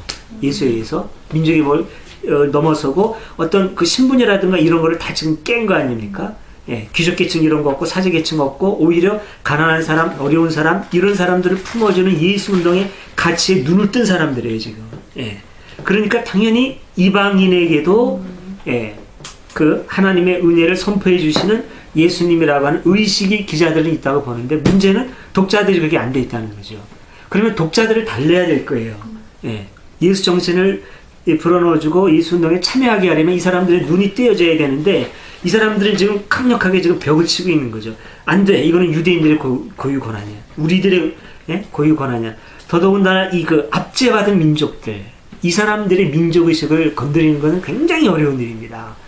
한국인의 어떤 민족의식, 특히 일본하고 대립되는 한국인의 민족의식을 건드린다는 건 굉장히 위험한 일이에요. 그런데 언젠가는 이거 넘어서야 됩니다. 한국인들이. 일본하고 얘기할 때 감정 상하지 않고 편하게 얘기하면서 장단점을 논할 수 있어야 돼요. 근데 제가 볼 때는 지금 우리나라는 그게 굉장히 안 돼 있고, 저도 말하기 조심스러운 부분이 있어요. 여기 지금 이런 상황이 있단 말입니다. 이때 어떻게 하면 이들로 하여금 이방인들을 수용하게 하고 유대인만의 메시아가 아닌 전 인류의 구세주로서의 예수를 받아들이게 돼. 이게 없으면 예수 운동은 안 되는 거예요. 예수 운동은 이미 하나님 나라를 내세웠고, 하나님 나라는 벽이 없는 완전한 평등과 정의의 공동체인데, 민족이라고 하는 벽에 가로막히게 되면 아무것도 안 되거든요, 지금. 이랬을 때 이 사람들한테 하는 얘기는, 하고 싶은 얘기는 너그러움을 갖게 해주는 거죠. 너희들이 중요해. 그럼 우리가 중요하지. 그러나 우리 다음에 그 너그러우신 예수님이 한 계단 이렇게 넘어서서 우리가 이거 이렇게 안아주면은 좋지 않겠냐. 이게 우리 예수님이 우리 민족만의 예수님이 아닌 전 인류의 예수님은 우리 더 좋은 거 아니냐라는 식으로 달래고 싶은 거죠. 그 기자의 경우에. 어쩌면 예수님도 그랬을지도 몰라요. 예수님이 이렇게 말씀하셨다면 예수님의 의도도 그렇게 달래려고 하는 게 있을 수 있는 거죠. 그러니까 먼저, 그래, 니들이 먼저야. 당연히 하나님의 은혜를 우리가 먼저 먹어야지. 그런데 자존심을 세워주는 거죠. 너희들보다는 못하지만 이라는 얘기를 해주고 싶은 거죠. 그랬을 때 이제 그 이방인을 잠시 미안하지만 개라고 불러주고, 그 다음에 떨어지는 부스러기를 먹고, 그러면은 이 글을 읽는 사람들은 확인해죠. 우리가 적자야. 이건 틀림없어. 그런데 쟤네들 좀 밉지만 우리를 확실하게 인정해 주니까 받아줘? 어떤 이런 여유를 갖게 되는 거고 그렇게 하려고 하는 의도가 있는 것이 아닌가. 예수님의 말씀이라면 예수님의 의도 속에 기자들의 의도라면 기자들의 의도 속에 이런 게 있다고 보는 거죠. 예. 근데 이런 어떤 배경 설명이 없이 이거 그냥 이런 거다. 무조건 성경에 쓰여졌으니까 예수님이 이렇게 하셨고 그 다음에 원래 이게 문자 그대로 그런 거야. 유대인 우선 뭐 이렇게 되면은 맹목성이 나오는 겁니다. 지금도 미국이라든가 한국의 보수주의 그 신앙을 가진 사람들이 유대하고 지금 저 팔레스타인에서 일어나는 말도 안 되는 그 뭐라 그럴까요? 그 오류에서 맹목적으로 이스라엘 편을 드는 걸 보셔요. 그런 건 이런 영향이 저는 있다고 보는 겁니다. 네. 유대인한테 가면 그런 의식이 있는 거예요. 서자 의식이 있는 거죠. 유대교에 하면 맞아 저 사람들이 적자고 우리는 서자 이런 의식이 미국에서도 어느 정도 팽배해 있고 그러니까 유대인의 로비는 그대로 먹혀 들어가고 한국의 기독교 보수 기독교인들한테도 그런 게 굉장히 많아요. 이스라엘 적자 우리 서자 이렇게 돼 있잖아요. 네. 이제 이런 것들이 물론 이제 지금 제가 말씀드리는 것도 반드시 그렇다라고 주장할 어떤 근거는 없어요. 그러나 이렇게 봐야 되지 않겠는가? 아마도 이렇지 않겠는가라고 하는 해석이고 틀릴 수 있지만 틀릴 가능성을 두려워하지 않고 합리적인 해석을 자꾸 시도하는 것은 대단히 중요합니다. 예. 제가 보기에는 이럴 가능성이 크다는 것이죠. 뭐 그런 비슷한 맥락인데요. 네. 그 마가는 늘 보면 이제 예수를 종의 관점으로 보거든요. 종. 네. 예, 뭐 그럴 것 같으면 아니요, 이제 물론 이제 이거는 좀 우리가 도출해 는 거지만 그럴 것 같으면 사실은 이제 그 산들이 말씀하고 똑같은 것 같아요. 저도 느낀 게 이방 여인의 여부라는 거죠. 지금 여기서. 근데 이제 그 어쨌든 예수는 늘 뭐라고 하는 하면 섬기는 자로서의 그 모습을 항상 이야기하잖아요. 섬기는 자. 그러니까 이방 여인이든 뭐 아니든 그 안에 어쨌든 섬기게 섬겨야 되는데 그 모습을 보여줘야 되는데 결국은 뭐 결국 산들이 말씀하신다고 같은 맥락으로 그렇게 보이기는 보이는데 자존심 좀 세워주고 하지만은 결과적으로는 그 받을 수 있도록 섬기를 그 모습 보여준 것 같고 밑에도 바로 이제 뭐 방병소를 고쳐줬다거나 하는 모든 것들도 다 보면 그 무상 치유의 예수의 그 어떤 이 땅에 와서 하신 일 우리가 해야 될 일 그거하고도 연결되지 않나 그냥 그런 생각이 들어요. 근데 곰배파리가 뭐예요? 팔병신. 팔병신? 이렇게 이런 상태에서 이거 안 되는 거. 이렇게 돼가지고 안 되는 거. 이거 곰배파리. 팔병신. 거칠게 얘기했어. 전륜발이는 다리병신. 그래요? 전륜발이는 다리병신. 요건 팔병신은 곰배파리. 확실하게 들어보죠. 그래요? 확실해요? 나 잘 몰랐어요. 아니 팔이나 다리를 못 쓰는 걸 곰배팔이라고 합니다. 아니 찾아봤어요. 팔은 곰배팔이에요. 그럼 팔. 다리는 전륜발이에요. 아니 소피님 찾아보셨어요. 네, 그럼 맞겠죠. 맞아요. 오늘 아침에 찾아봤어요. 곰배파리와 전륜파리가 나눠져 있네. 여기서도 보여줄 수 있어요. 곰배파리. 역시 공부하는 스타일은 달라요. 범생이라니까. 범생. 안경테를 검정색으로 바꿔야 되는데. 풀테르. 그래야 소피스트까지 보일 텐데. 글쎄 말이야. 질문 있어요. 네. 아까 마가는 종의 관점 이렇게 말씀하지 않으셨어요? 네, 그렇게 얘기했죠. 예수를. 네, 예수를 그렇게 보는 거죠. 그게 뭐 마태는 왕으로, 요한은 뭐 마가의 관점이? 신의 아들 신으로 누가는 인자로 보죠. 인자로. 예, 그거는 이제 우리가 흔히 그냥 그거는 이제 예, 뭐 그냥 배우는 거예요. 학자들이 그렇게 좀 잘 그렇답니다. 아니요, 저는 되게 처음 듣는 얘기라서. 아, 그래요? 아, 그래요. 네, 저 처음 이 사복음서를 가지고 안에 어떤 내 기둥처럼 생각해서 그 안에서 예수의 그 인성을 다 그대로 이제 신성과 그걸 나타내는데 흔히 이제 그렇게 보죠. 그래서 근데 거기다 우리가 마가복음을 읽을 얘기한 때 거는 하나로 무리하게 하나로 하려다 보니까 그렇게 된 거고. 아니 우리가 읽을 때 마가를 그 관점에서 보면 더 훨씬 이해하기가 쉽다는 거예요. 네네. 그런 점이 있죠. 마태는 왕으로서의 예수를 부각시키는 왕으로 오신 예수. 성기로 오신 예수. 그러면 훨씬 이제 보기가 쉬워지죠. 이게 보시신학 관점 아니에요? 아니 꼭 그렇지는 않아요. 아니, 그리고 의미가 있어요. 그런 특징이 있죠. 예. 그리고 저도 그렇게 들은 것 같아요. 예. 미치려면 끝까지 미쳐야 제대로 깨 있으니까 미쳐주세요. 평상시에는 몰랐는데요. 오늘 읽어보니까 여기 마가복음에 나와 있는 기목은 반봉오리하고 많은 병자를 고친 예수가 나오는데 마태복음에서요. 평상시 때는 마가가 아주 간단하게 이제 설명을 했었는데 이번에는 마태와 같은 방법으로 에바타다 뭐다 설명을 쫙 하고요. 그래 이제 거꾸로 마태복음은 마가와 같은 방법으로 아주 간단하게 설명을 해놨더라고요. 이번에는 이제 보면서 평상시 때는 전혀 뭐 느끼지도 못하고 왔는데 최근 몇 번 오니까 이제 너무 그지? 거기다 더 좀 문일 지식. 거기다 더 문일 되게 어려워.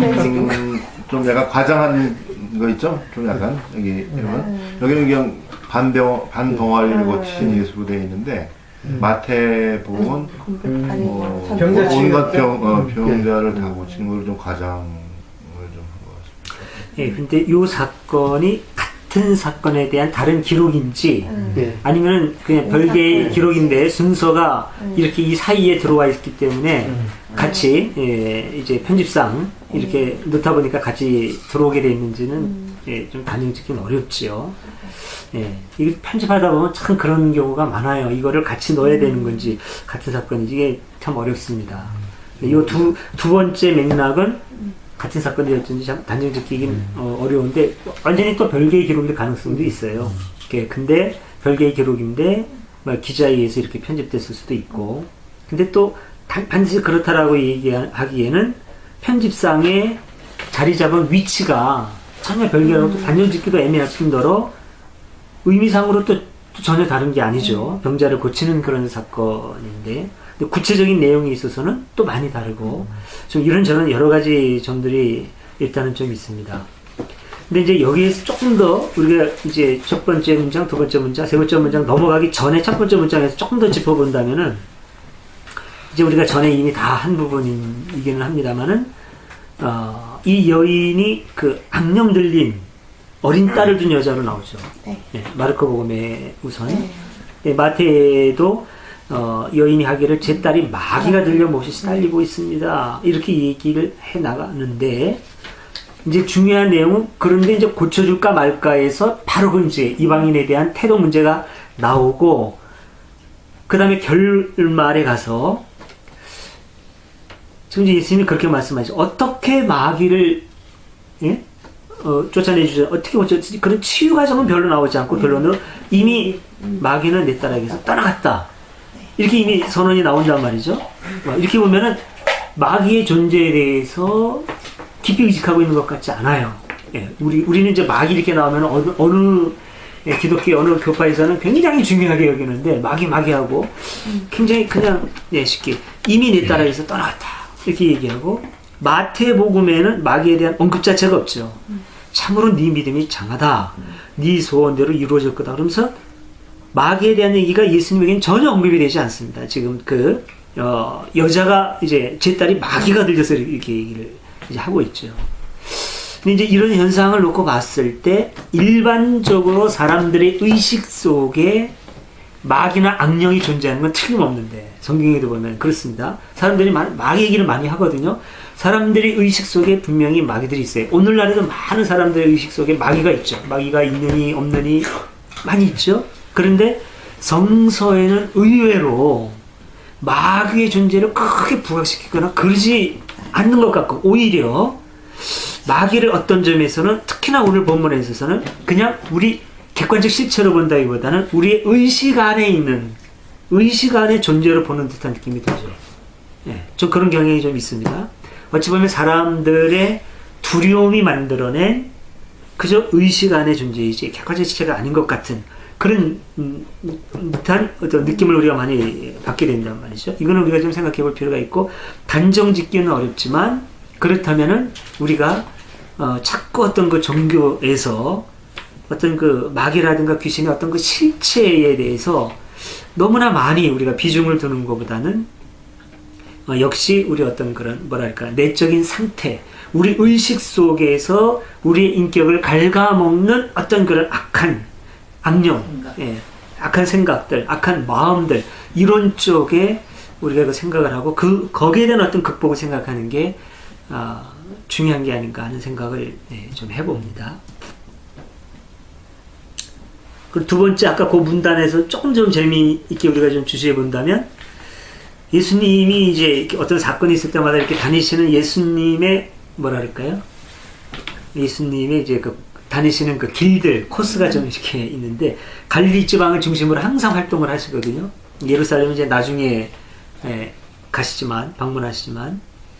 근데 보면은 항상 갈릴리 지방을 중심으로 해서 갈릴리 호수에서 중심으로 활동하시면서 어떤 일이 있을 때, 특히 어떤 그 하나님과의 대화라든가 그럴 때는 이렇게 산으로 좀 올라가시고, 산으로 가셨다가 또 호수로 오시고, 이런 그 모습이 많이 보입니다.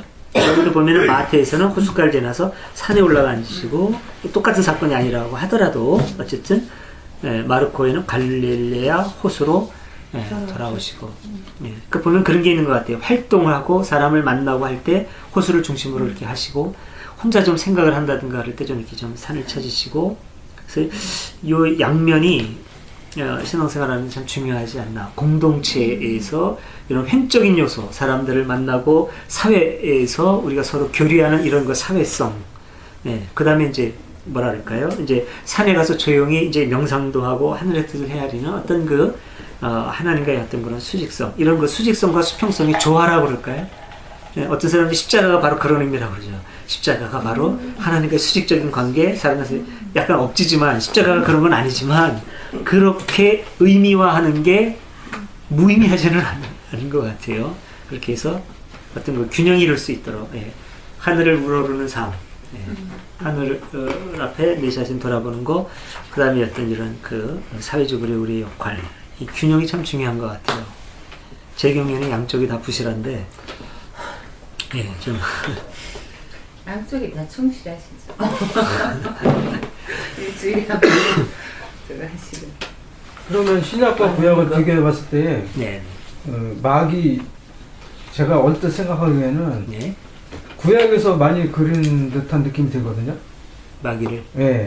그 구약에서도 보면 욥에서도 나오잖아요. 그 사탄이 이렇게 나타나가지고 하나님 옆에 나와가지고 거기서도 나오고 여러 군데 있는데, 그거에 비해서 신약은 덜 나오는 듯한 느낌이 들거든요. 그냥 게. 근데 이제 욥의 경우에는 그렇지만 오히려 구약에 마귀라든가 영적 존재에 대한 언급이 그렇게 많이 나오지 않아요. 많이 안 나오죠? 아니, 신약과 구약을 마귀라는 개념 자체가 그 비교해봐도 개념 자체가 후대에 형성된 거기 때문에, 그러니까 신약에 비해서 신약이 많이 나오죠. 신약이 많이 나오네. 오히려 신약이 더 많죠. 근데 아까 말씀하신 거는 이제 맞아요. 아까 그 욥의 경우에도 이제 마귀가 나오고, 사무엘서나 이럴 때 사무엘에게도 사무엘의 영이 사울에게 나타나기도 하고, 이런 그 영적 존재의 등장이 있기는 해요. 그러나 그게 원래 이스라엘의 뭐랄까 그 원문화와 전통은 아니라고 보고, 이스라엘의 경우에는 어떤 강력한 그 뭐랄까요 이론론의 종교라고 보는 거죠. 그렇게 통합적인, 그러니까 초창기의 어떤 그 유대인에게 있어서는 그런 그 악마라든가 이런 존재가 안 나오고, 차라리 뱀이라든가 이런 게 나와요. 뱀, 악한 존재, 하나님과 대적하는 존재로 뭐 뱀이나 이런 게 이제 오히려 나오는데 말하는 뱀. 그 어떤 그 악한 영의 존재라든가 이런 건 이제 후대 영향을 많이 받는 거죠. 사실 이 제가 볼 때 성경이 너무 여러 가지를 갖다 짝꿍이 하기 때문에 그 이론론적이 그 일신론적이지도 않고 사실 내용 보면은 뭐 사탄도 나오고 사탄도 어떤 신앙이에요. 그 마귀도. 그러니까 굉장히 좀 복잡해 성경은 사실 일관성이 전혀 없어요. 그러니까 그런 노아는 신이었다가 자비의 신이기도 했다가 욕도 아마 다른 데서 이렇게 차용해서 온 것 같아요. 주로 좀 메소포타미아 쪽에서 아마 사용한 것 같은데. 그런데 소피님 이거 왜 그 여기 악령 들린 자라든가 뭐 마귀라든가 사탄이라든가 뭐 이런 것들이 지금 꼭 현대적인 용어로 말하자면 엑소시스트 같은 거 있잖아요. 근데 그들이 하는 행동은 딱 하나밖에 없거든요. 난폭하고 강폭하다는 거. 다른 사람에게 뭐 상해를 입힌다든가 이런 거거든요. 근데 그거는 뭐겠어요? 그거는 솔직히 우리 소피님도 그렇고 저도 그렇고 저는 다 그렇다고 생각해요. 사람 속에 있는 어떤 정말 선한 생각, 악한 생각 이런 것들이 정말 악한 생각이 더 많이 지배해서 막 다른 사람을 상해하고 막 그 폭력을 휘두르게 하고 이것도 악령 아닌가요? 아니 제가 며칠 전에 보니까 우울증하고요 사이코패스는 동전의 양면성 이런 봤어요. 그러니까 그게 이제 드러나는 사람은 사이코패스고 자기 안으로 들어가면 자살에 이르는 건데 결국은 똑같다. 그걸 이렇게 가볍게 보면 안 된다. 그러니까 이게 이제 제가 예전에 친한 친구 동생 처음 봤을 때 이상하다는 느낌을 보고서 친구한테 그랬더니 너는 어떻게 처음 봤는데 어떻게 하냐? 응? 아니 정상적인 사람이랑 이렇게 행동이라든가 틀린 게 있거든요. 그러니까 그게 이제 과거에는 이제 그걸 갖다 양령이라든가 이제 무당이라든가 이렇게 했는데 이제 과학이 발달하면서 이제 이게 신의 영역이 아니라 그 드러난 거 아니에요 이게. 항상 목사님이 말씀하시듯이 예전에는 이제 2000년 전 그 시대하고 지금 너무 현격한 차이가 나니까. 근데 지금 이제 우리가 이제 악령 그리고 이제 우리 그 마음의 존재 이런 얘기를 지금 하고 있는데 이것도 사회성하고 어긋나지 않는 게 그리고 예수님이 보면 이런 사람들을 계속 이렇게 그 치유해가는 그 이제 그 과정에서 예수 공동체가 갖고 있는 어떤 그런 운동성 이게 굉장히 그 사회적인 방법으로 많이 나타나거든요. 같이 이제 먹는다든지 그 사람하고 같이 뭐 어떤 그 축제를 벌인다 이런 식으로 이렇게 많이 나타나잖아요. 그러니까 사람이 어떤 그 마음 속에 있는 그 아픔들 이런 게 우리가 어떤 그게 악령으로 표현됐건 어쨌든지 간에 우리는 그거 자체로 사람 안에 어떤 부정적인 거 어떤 우리 사회하고는 좀 다른 영역 이렇게 보고 싶지만 이게 사실은 굉장히 밀접하게 연결되어 있어요. 예수님은 그런 걸 보고 예수 운동을 하는 사람들은 그걸 이제 봤다고 생각이 저는 되는데 예를 들자면은 저 굉장히 미안한 얘기지만은 예동도 결코 예외가 아니고 그 블루토피아라든가 이런 데 보면은 정상적이 아니다라고 느껴지는 사람들이 굉장히 많아요. 어찌 보면 참 똑똑하기도 하고 글도 잘 쓰고 하는데 정상적이 아니에요. 정말 악령이 담겨 있는 것처럼 분노도 가득 차 있고 저도 예외가 아닙니다. 저도 그런 요소가 있어요. 그런 이 사람 참 사회생활하기 어렵다라고 하는 사람들이 상당히 많이 있어요. 근데 그 사람 안에 개인적인 요소라기보다는 어떻게 다른 각도에서 보면은 본래는 다 괜찮은 사람들이에요. 오히려 그런 사람들이에요. 상당히 괜찮고 바르게 살려고 애를 쓰고 진실된 삶을 살기 위해서 노력을 하는데 오히려 그게 나타나는 모습은 일그러져 가지고 관계를 파괴하고 이런 사람들이 많아요. 한번 보세요. 불교도 그렇고 예동도 그게 예외가 아닙니다. 그러면 왜 그럴까? 왜 그럴까? 이게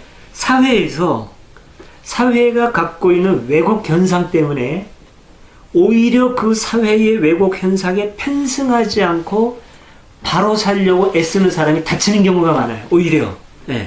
그리고 사회의 왜곡 현상에 그냥 흐름을 타거나 생각 없이 주리에 편승하는 사람들은 그런 아픔들이 없어요. 오히려 잘 가요. 그래요?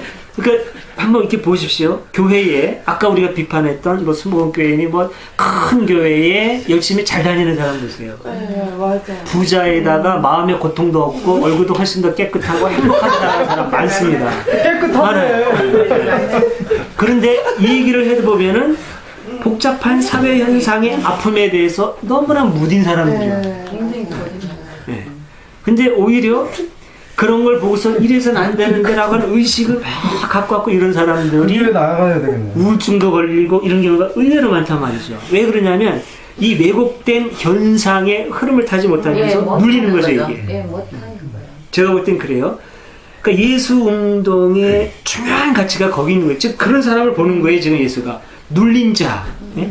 포로된 자, 눈먼 자. 이거는 거대한 사회 구조 속에서 눌리고 아파하는 사람들을 회복시켜주는. 이 사람들이 진짜 하나님의 사람들이고 이 사람들이 정말 인생을 바르게 살려고 애썼던 사람들인데 이런 사람들을 무시하고 주류에 편승해가지고 온갖 기득권을 누리는 사람은 배불리 장 먹고 잘 사는 거죠. 그러니까 예수는 지금 이걸 공격하는 거죠. 그러니까 주류가 볼 때는 이거는 그냥 웬 망나니가 와가지고 난리를 피는 거, 넌 죽어야 돼. 이렇게 해서 이제 행복하지 못한 사람이 사는 거죠. 예? 뭐? 남들의 그 사람들 기준으로 행복하지 못한 사람이잖아요. 예수님의 서로가 삶이. 그렇게 바라고. 네. 그렇죠. 그리고 이제 이런 주류가 늘 하는 말 중에 하나가 뭐냐면은 긍정적으로 생각해라. 네. 이런 얘기 지금도 그런 얘기 많이 합니다. 긍정의 힘. 근데 문제는 긍정이 가득할 때 긍정을 긍정하고 부정에 대해서는 부정을 봐요. 이게 예수의 가르침이거든요. 너희는 옳다 할 때 옳다, 아니라 할 때 아니라 하라. 예와 아니라 하라. 이에서 지나는 것은 악으로 쫓아난다 그랬단 말입니다. 근데 부정이 있어요. 왜곡이 있는데 자꾸 아니라 부정적인 생각하지 말고 긍정적으로 생각을 해. 그렇게 되면 왜곡된 현상은 어떻게 벌어지나요? 근데 지금 교회에서 그걸 굉장히 많이 가르쳐요. 기뻐하라, 기뻐하라. 기뻐하라는 말도 성경에 분명히 있고 우리 삶에 필요한 요소예요. 기뻐해라, 뭐 쉬지 말고 기도하고 감사해라, 기뻐하고 감사하라. 근데 분명히 사람의 감정 요소와 생활의 현상에는 기쁨과 슬픔 이런 것들이 같이 있어요. 예. 슬퍼할 줄 모르고 기뻐한다면 이거는 완전히 이건 바보죠, 바보. 이건 기능이 마비된 바보랑 마찬가지예요. 근데 어떤 슬퍼하는 현상에서도 그냥 기뻐하고 감사만 한다? 이거 보통 회복된 게 아닙니다. 근데 그게 옳다고 지금 가르쳐요. 기존 교회에서. 문제가 되는 거죠, 이게. 예. 이제 그 예수 사람들 이렇게 보면 축제를 벌이고 잔치를 하면서도 늘 어려운데 이렇게 처해 있었고 힘들어하고 그러면서도 희망을 찾으려고 애쓰고 예수도 그런 모습이 발견이 되죠. 자꾸 교회에서 그걸 안 보려고 하니까 그렇지만 예수의 고민하는 흔적이 굉장히 많이 나와요. 오히려 예수께서 웃으셨다는 얘기는 없죠. 예수께서 껄껄껄 웃으시며 가라사대 없어요. 예수께서 우시고 예루살렘을 보고 우시고 오늘 큰 교회에서 보면 그럴 겁니다. 다른 예수가 아니라 다른 사람이 있으면 설교했을 거예요. 봐라, 예루살렘을 보고 우는 저 부정적인 사람들, 믿음을 갖지 못하고 예수가 울었기 때문에 말을 못 하는 거죠. 이거는 이제 한쪽 측면만 이제 교회가 보고 있는 요소고 예수가 가졌던 고뇌, 고민, 슬픔, 그러면서도 잃지 않았던 희망 이런 거 이제 같이 보는 게 중요하다는 말씀을 좀 드리고 싶었던 거고요. 가서 무슨 얘기할까요? 아까 제가 이제 중요하다고 생각해서 얘기했는데 마귀에게는 사회성. 예, 그렇죠. 어떤 그 영성이라고 하는 것, 종교가 기독교 종교의 하나로서 갖고 있는 어떤 영성이라고 하는 것이 사회성과 분리된 것이 아니라는 얘기를 이제 제가 하고 싶었던 거죠. 예. 그 54번. 54번이네. 뭐가 54번이에요? 시간이 거의 돼가는데 정리하죠. 그 4,000명을 먹이신 그 기적에 대한 부분은 이게 이제 별도의 사건일 수도 있겠죠. 5,000명 오병이어하고 이제 이 사건하고 별개일 수도 있겠지만 그러나 가능성을 놓고 보자면 같은 어떤 그 자료에 대한 이어짐이 두 가지 전승 갈래로 이렇게 나눠졌을 가능성이 있다고 보고, 아마 예수의 그 뭐라 그럴까요, 그 밥상 공동체는 꽤 자주 있었을 겁니다. 그러다 보면은 이제 이런 사건들이 많이 어디 있을 수는 있겠습니다만, 일단은 하나 말씀드리고 싶은, 지금 말씀하신 거 있잖아요. 그 예수님의 그 치유 공동체, 밥상 공동체는 주변에 낄 수 없었던 사람들이 있어가지고 비난을 많이 했잖아요, 바리새인들이. 어떻게 저런 사람들이랑 죄인들이랑 같이 앉아서 밥을 먹냐. 근데 그 사람들한테는 그거 자체로서 관계 개선을 하는데 엄청 됐을 것 같아요. 아픈 사람이나 그런 죄인들이 같이 밥을 먹었는데 그 자체만으로서 그 사람이 예고된 게 많이 회복이 되는 그런 거 기적이 이렇게 표현을 한 것 같은 생각이 들어요. 그렇죠. 총체적인 회복이죠. 우선 밥을 먹는다는 것 자체가 오늘날 우리가 먹어도 되고 안 먹어도 되는 음식을 먹는 거하고는 다른 겁니다. 이거는 먹지 못해서 굶어 죽게 돼 있는 사람을 먹여주는 생명운동이거든요. 이게 살려주는, 죽을 사람 살리는 그 자체로. 그러니까 어떤 물질적이고 경제적인 분야라고 볼 수 있겠죠. 게다가 지금 예수님이 그 사람들하고 자리를 같이 하고 있다고 하는 게 또 중요한 거죠. 신분차별죠, 그대로. 하나님의 아들로 고백되는 예수님이 가장 비천한 사람들하고 자리를 같이 해요. 그대로 신분 회복이죠. 너희들 지금 누가 뭐라고 해도 내가 하나님의 아들인데 너희들 같이 하고 있어. 너희도 하나님의 아들이야. 하나님의 딸아들이야. 하나님의 딸아들이면 그거를 족한 거지. 귀족이 어디 있고 뭐 사제 계급이 어디 있어요. 하나님하고 직통을 하게 되는데, 이런 어떤 그 총체적 회복 운동이 담겨 있는 거죠. 이런 속에. 그게 이제 그 오병이어라든가 사천명을 먹으신 기적에서도 그대로. 그 뒷부분에 보면 그러죠. 사람들은 모두 배불리 먹었다. 모두 배불리 먹었다. 군중은 모두 배불리 먹었다. 그리고 남은 조각을 모았더니 7바구니나 됐다.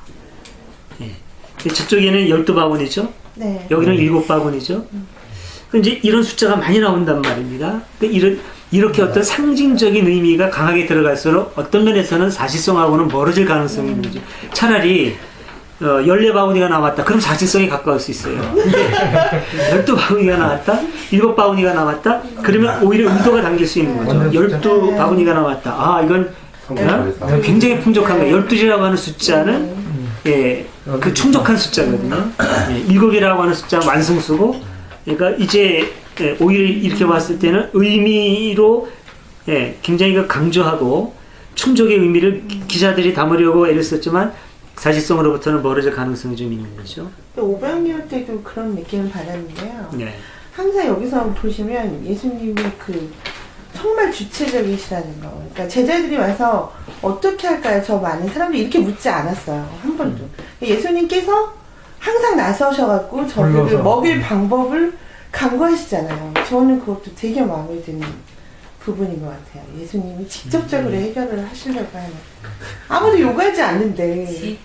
근데 먼저 요구를 했죠. 네, 그렇죠. 제자들이 어떻게 구할까요? 이렇게 요구긴 하죠. 저번에 나 2번 죽었는데 오늘 한 번 더 죽어야 되겠네. 근데 이제 또 제자들을 불러 임하는 사람들을 보기 안 됐다라고 먼저 말씀하시잖아요. 그랬더니 제자들, 오병이어 때도 그러죠. 그랬나? 제자들이 그러니까 그러면 아니었는데?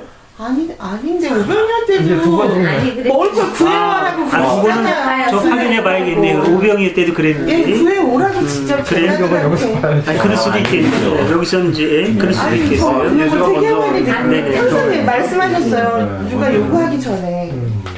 이것도 되게 중요한 의미라고 그 제자 예수님이 즉각적으로 답을 말하기 전에 제자들한테 물어보고 굶었으니까 이제 뭐 스스로 해결해 주시려고 하는 그런 예수님의 교육법을 얘기하는 그 사람들도 많아요. 그리고 시청각 교육을 주로 예수님 아주 가까운 데서 시청각 교육을 하는 공중을 나는 새를 봐라. 들에 핀 백합화를 봐라. 그러면 장면이 쫙 펼쳐지죠, 이런 거. 그러니까 그런 예수님의 교육법 같은데. 그 부분은 봉화대님이 예를 들어 어떤 분을 위해서 내가 저 사람한테 오늘 계란과 살을 사가고 싶다 하는 마음을 그 생각을 준 것은 말하자면 이렇게 볼 수도 있다고. 예수님이 예를 들어 지혜로 그 집에 대한 마음을 줘서 봉아대가 거기에 딱 이렇게 아니 나는 그렇게 생각할 수 있어요. 그 말이 무슨 게 아니고 살이 아니고 쌀이지. 어제 김정신님 있었으면 더 난리다. 근데 저는 여기 지금 마지막 여기 있어요. 어쨌든 밥상 공동체라는 거는 모두 배불리 먹었다. 모두 배불리 먹었다. 이 모두라는 말이 공평하게 평등하다는 거를 아주 강조한 것 같아서 마음에 드는. 근데 저는 예수님의 이런 정말 세심한 배려들 그런 걸 참 많이 보거든요. 그런 작은 부분일 것 같은데 그렇네. 되게 큰 거. 보니까 이런 거 너무 좋아. 마음에 드는 점. 2만 사람들이 벌써 사흘이나 함께 나오는데 군에서 보내야 되게 중요한 거예요. 맞습니다. 직접 말씀. 그래서 근데 이제 이거 우리가 작은 거지만은 그런 거예요. 이렇게 하나가 봉화대님이 있다 음식 술빵 사올 때도 여기 제자들이 예수님께 다가와 여기 모임에서 했는데 술빵이라도 사가면 좀 먹을 거 있으면 좋겠다. 이게 바로 예수님. 오늘 찐빵 너무 맛있었어요. 저도 예수님이요. 그리고 지금 우리가 무수히 확인하는 바지만 성경의 문구에 너무 매이면 안 된다고 하는 게 분명한 게 우선 마르코복음에도 보면은 먹은 사람은 약 4,000명이었다 이렇게 나오는데 지난번은 5,000명. 네, 마테오는 여자와 아이들 외에 남자만도 4,000명이었다 이렇게 나오죠. 그러니까 어떤 마르코복음을 딱 갖고 있어. 이거는 1.1핵도 틀리지 않은 하나님의 말씀이라고 생각하고 확신하는 사람이 이걸 딱 보면 맞아, 약 4,000명이었어. 이렇게 딱 생각할 수 있는데 마태복음에 보면 아니거든요. 또 이게 그러니까 이런 것들이 성경의 문구가 결코 완벽하지 않고 상황 의사를 정확하게 하는 게 아니다라고 하는 거 알 수 있죠. 지방에 대한 것도 아까 소피스님 지적한 것처럼 마가단 지방, 달마노타 지방 이게 지금 어딘지 다 확인하기 어려워요. 이런 거. 네, 그 다음에 가나안 여자, 스로페니케 이런 것들. 네, 그러니까 성경의 표현은 많은 어떤 오류라든지 오류가 아니라고 하더라도 어떤 한계라든지 표현의 미숙함 이런 것들이 아주 많이 있고 거기서만 그치는 것이 아니라 결국 그게 내용의 오류 까지도 심지어는 메시지의 오류까지도 가져올 수 있다고 하는 걸 아는 건 참 중요한 것 같아요. 그러니까 성경이라고 하는 게 하나님의 말씀을 담은 책, 그릇이지 하나님의 말씀 자체가 아니라고 하는 거 참 중요한 것 같고 그릇을 통해서 물을 마셔야지 그릇을 씹으면 안 된다고 하는 거 그런 점을 우리들이 생각하는 건 중요한 것 같습니다. 어떻게 시간을 조금 지났는데 마무리할까요? 예, 그러면 우리 공동 축도하고 예배를 마치도록 하겠습니다. 우리 주 예수 그리스도의 은혜와 아버지 하나님의 사랑과 성령의 보혈 인도하심이 우리 가운데 영원토록 함께하소서. 아멘. 예.